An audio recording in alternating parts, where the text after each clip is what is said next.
Après que Jinwoo ait vaincu le gigantesque géant, il est informé de sa victoire et monte de plusieurs niveaux. Perché au sommet d'un bâtiment, il remarque que le système affiche simplement « Vous avez vaincu l'ennemi », ce qui le pousse à corriger mentalement « Vous avez vaincu le boss des géants ». Cependant, le message « Vous avez tué le maître du donjon » n'apparaît pas, ce qui signifie que le raid n'est pas encore terminé. Comme il s'y attendait, aucune fumée noire ne s'échappe du corps du géant, l'empêchant ainsi d'en extraire une ombre. Soudain, quelque chose attire son attention. Jin invoque une dague tout en faisant signe à Jinho de s'arrêter. « Mon roi !» dit une voix provenant de la bouche du géant. « C'est moi, Beru. » Jin, réalisant qu'il ne s'agit que de Beru, note que l'énergie magique du géant est si puissante qu'elle a réussi à masquer la présence de l'invocation, même après sa mort. Soudain, la porte dimensionnelle explose, alarmant Jinwoo. Face à la tempête d'énergie magique qui en émane, il se demande si Jinho est en sécurité. Rassuré sur ce point, il reporte son attention sur le phénomène. Il constate alors que la porte absorbe l'énergie magique du géant. Un léger sillon se forme, surprenant Jin, car il n'a jamais vu une énergie magique assez puissante pour causer une coupure. « Attends-moi ici, je vais voir ce qui se passe à l'intérieur. » Après ces mots, Jin saute dans la porte. En arrivant, il est stupéfait de découvrir une immense salle, ce qui fait sens puisqu'il fallait bien un passage pour que les géants puissent transiter. « Maître, pouvez-vous l'entendre » demande Beru. Jin acquiesce. Il entend un rire sinistre résonner dans la salle. « Trouves-tu si amusant que des ennemis envahissent ton portail ?» demande Jin avant d'avancer prudemment. « Hilarant, très hilarant. Vous, détestable souverain, soyez témoin. Voyez qui m'a trouvé en premier. » Un être enchaîné s'exprime. « Bienvenue à vous, monarque. » Intrigué, Jinwoo lui demande s'il est le boss du donjon. Mais la créature ne répond pas directement et lui demande plutôt de le libérer de ses chaînes, affirmant qu'il connaît les véritables intentions des souverains et que les autres monarques doivent être au courant à présent. Pourtant, rien ne se passe. L'être réalise alors que Jinwoo n'est pas celui qu'il connaît. « Les souverains sont ceux qui t'ont fait ça ?» demande Jin. La créature lui répond qu'il tente de l'utiliser comme une pierre angulaire pour poser les fondations de la véritable guerre à venir. Jin réfléchit. Il a déjà tenté de communiquer avec des monstres intelligents, mais aucun d'eux n'a jamais pu lui expliquer leurs origines. « Les souverains, dis-tu ? Qui sont-ils » La créature répond qu'ils sont les anciens ennemis des monarques. Prenant conscience de sa propre nature, Jin pose alors une question décisive. Si je suis un monarque, cela signifie-t-il qu'ils sont mes ennemis aussi? Et si ces chaînes t'emprisonnent, alors cela veut dire que toi aussi tu es un monarque? Après avoir révélé qu'il est lui aussi un monarque, la créature emprisonnée explique que tous les monarques et dirigeants ciblent probablement Jinwoo. Dans son état actuel, il n'a pas la force de les affronter seul et aura besoin de soutien. La créature exhorte Jin à le libérer du sceau, lui promettant son aide en retour. « Tu veux vraiment que je croie qu'un monstre va aider un humain ?» demande Jin sceptique. « Je vais te faire croire en moi. » Le monarque commence alors à réciter un mantra, alarmant Jin qui invoque sa dague, prêt à se défendre. Soudain, le système notifie Jin que le roi des géants, Regia, a activé la compétence « serment d'honnêteté ». Cette capacité empêche à la fois l'initiateur et l'acceptant de se mentir mutuellement tant qu'elle est active. Jin hésite un instant puis accepte, rendant ainsi tout mensonge impossible entre eux jusqu'à la fin du contrat. « Libère-moi de ce sceau et je t'aiderai. »« Bien sûr, je te crois totalement, » répond Jin avec sarcasme. Mais à sa grande surprise, il ne peut pas continuer sa phrase, son esprit semble vide, incapable d'imaginer un mensonge. « C'est le pouvoir du serment d'honnêteté, » explique le monarque. « Cette malédiction nous empêche de mentir. » Réalisant cela, Jin se demande comment le roi des géants peut communiquer avec lui aussi librement, contrairement aux autres monstres. Curieux, Jinwoo lui pose une question sur les créatures qui sortent des portails. Le roi des géants révèle alors qu'elles sont les habitants du monde du chaos. « Mais à mon tour de poser une question, » dit-il. « Comment peux-tu oser mettre ces simples habitants du monde du chaos sur le même piédestal que nous, les monarques qui les gouvernent ? Tous ces monstres qui émergent des portails ne sont en réalité que les vestiges des armées vaincues. Ce sont des captifs, prisonniers, après avoir perdu contre les armées des dirigeants. Ils ont été enchaînés si longtemps que leur ego s'est détérioré. Mais moi, en tant que monarque, je suis un roi.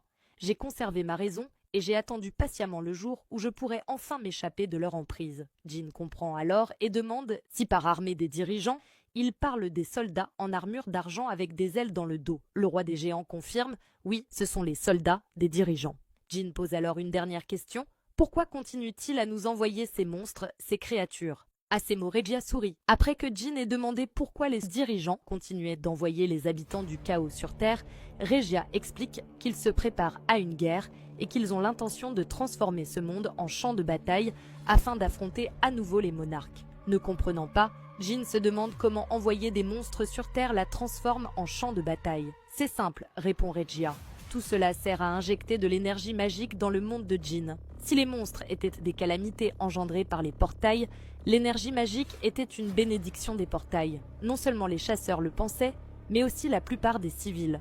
Les cristaux et les pierres magiques, ces objets imprégnés d'énergie magique, constituaient les plus grandes sources d'énergie du monde, mais ils n'étaient en réalité que des bases pour la guerre. Regia explique qu'il n'y a pas de meilleur moyen de propager une puissance inexistante que d'utiliser le sang de ceux qui possèdent déjà du pouvoir. C'est pourquoi les dirigeants ont décidé d'utiliser leurs captifs.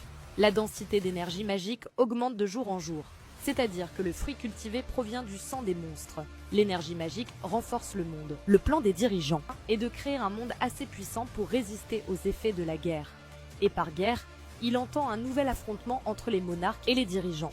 Bientôt, le monde de Jin deviendra un véritable enfer. Il lui dit qu'il n'y a plus de temps, car une fois qu'il sera su qu'ils ont établi un contact, les monarques et les dirigeants interviendront. Il est même possible que les envoyés des dirigeants aient déjà commencé à bouger, car il dit depuis un moment qu'il le cible. Jin demande pourquoi, et le monarque lui répond « Tu ne sais vraiment rien ». Il lui explique que le pouvoir que Jin possède ne lui appartient pas vraiment. Le fait qu'il le détienne prouve que le propriétaire original a trahi les monarques, ce qui fait de Jin un ennemi aussi bien pour les monarques que pour les dirigeants. Jurant de se battre à ses côtés, Regia lui demande s'il l'aidera. Cependant, Jin répond que s'il doit combattre à ses côtés, il vaudrait mieux le transformer en soldat de l'ombre. Soudainement, Regia est alarmé. Pendant une seconde, il semble vouloir dire quelque chose d'important. Il explique alors au monarque des ombres que monarques et dirigeants possèdent des corps spirituels. Ces corps spirituels sont détruits lorsqu'ils sont tués, ce qui signifie qu'ils ne peuvent pas être transformés en ombre. Par conséquent, il ne peut pas devenir un soldat de Jin. Il demande encore une fois à être libéré. Jin, comprenant enfin, ne peut s'empêcher d'éprouver un sentiment d'inquiétude, comme si quelque chose clochait. Il s'approche avec son poignard tandis que Regia exige d'être détaché. Jin lui demande encore une fois s'il est de son côté, ce à quoi Regia répond « Bien sûr. Si tu m'aides, je t'aiderai aussi. » C'est un accord juste et absolu entre deux monarques. Il regarde sa main libérée et jure que l'espace d'un instant, il l'a vue. Avant de briser la deuxième chaîne, Jin se tourne vers lui et demande « Es-tu du côté de l'humanité ?» Le monarque reste silencieux et Jin questionne « Pourquoi ne réponds-tu pas? Est-ce à cause du serment d'honnêteté ?» Le cristal incrusté à l'arrière de son cou.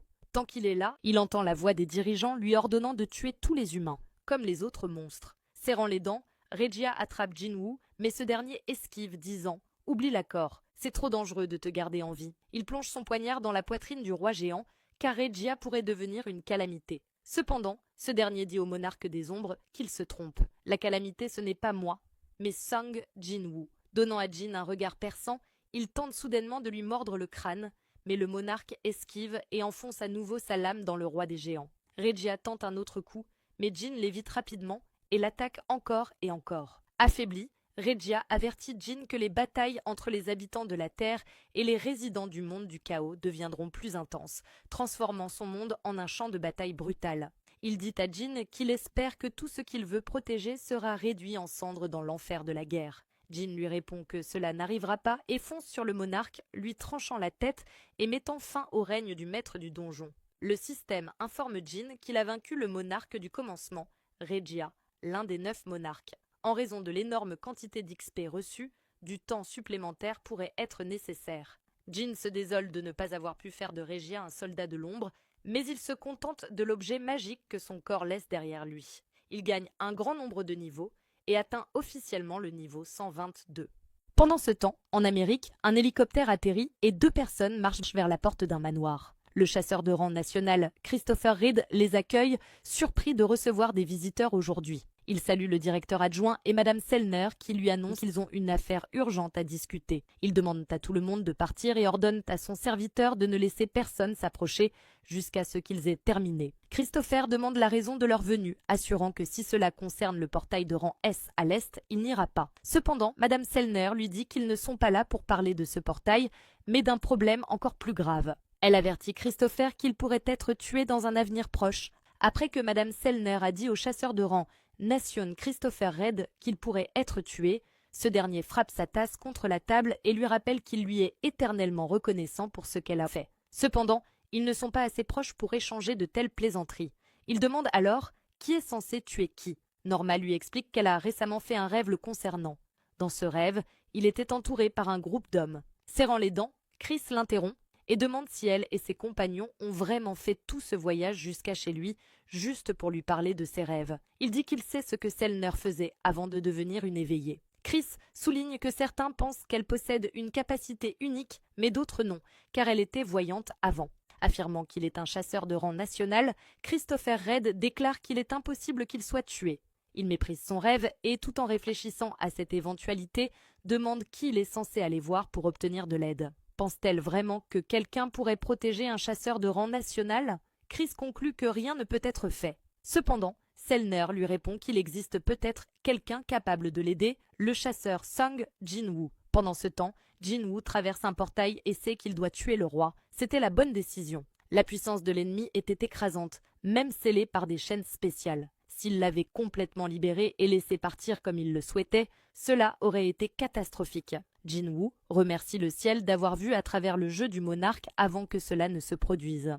Il se dit qu'il doit devenir encore plus fort. La nouvelle de l'éradication des géants s'est rapidement répandue à travers le monde. Sur les réseaux sociaux, tout le monde s'emballe. Un nouveau chasseur de rang national pourrait être apparu. Contrairement à Jeju, cette fois, ce ne sont pas seulement les Coréens qui le disent. Le géant qui avait traversé la mer a été éliminé par le chasseur chinois Liu Jigang. De son côté, le président de l'association des chasseurs japonais, Matsumoto, s'est rendu aux autorités. Que ce soit pour assumer ses actes ou pour une autre raison, personne ne sait exactement pourquoi. De l'autre côté du globe, dans l'état du Maryland, les chasseurs américains qui ont réussi le raid d'un donjon de rang S s'apprêtent à célébrer lors d'une fête organisée par le gouvernement américain en leur honneur. Vu qu'il s'agissait d'un portail de rang S, le gouvernement n'a pas lésiné sur les moyens. L'homme avec la cicatrice au visage est d'accord avec le chauve, dit que le raid s'est mieux passé que prévu. Thomas André, après avoir trouvé où sont les deux chasseurs, leur demande s'ils se souviennent de leur pari. L'un avait misé son yacht, l'autre son manoir.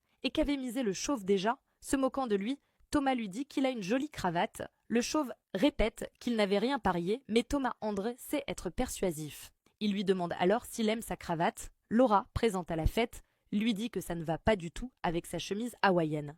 Thomas, d'accord avec elle, jette la cravate et lui demande ce qui ne va pas. Laura lui annonce un problème, la liste des guildes invitées cette année à l'International Guild Conference a été publiée et la Hajin Guild y figure. Thomas est surpris et demande confirmation. Laura lui explique qu'il s'agit de la guilde formée par le chasseur Sung Jin-woo. Avec un sourire malicieux, Thomas répond « Donc, il vient en Amérique ». Et l'histoire continue, abonne-toi pour la suite.